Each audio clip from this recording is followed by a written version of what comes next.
ఈరోజు నువ్వు పాపానికి అక్కడక్కడ చిక్కుతున్నానని ఇందాక సంతకం పెట్టావు, ఒప్పుకున్నావు. తడా పడుతున్నానన్నా అని చేతులు ఎత్తమంటే మొత్తం ఎత్తారు. ఎత్తినప్పుడు అర్థమైందంటే సంతకాలు పెట్టారన్నమాట, చిక్కారు. ఎందుకు అలా అయిపోయావు? ఆ గతి ఎందుకు పట్టింది? ఒకప్పుడు అట్లా ఉందా? క్రీస్తులో క్రొత్తగా కళ్ళు తెరిచినప్పుడు ఆత్మీయ తొలి దినాల్లో అలా ఉందా అంటే అలా లేదు.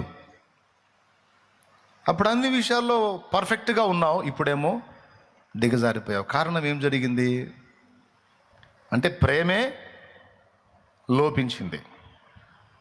అప్పుడంటే తొలి ప్రేమలో యేసయ్య తప్ప ఇంకేం బట్టలేదు కాబట్టి అన్నీ ఆయనకి ఇష్టమైనవి చేశావు. అప్పుడు అసలు పాపం మానేయాలి, ఇది మానేయాలి, అది మానేయాలనే పోరాటం కూడా అనిపించలా నీకు. ఎప్పుడైతే యేసయ్యకి మనసు ట్యూన్ చేసుకున్నావో ఆటోమేటిక్గా ఆయనకు నచ్చనయన్ని ఆటోమేటిక్గా బ్రేక్ చేసేసుకున్నావు. అది పెద్ద పోరాటం అనిపించలా నీకు. కానీ ఇప్పుడు ఎప్పుడైతే యేసయ్య మీద ప్రేమ తగ్గిందో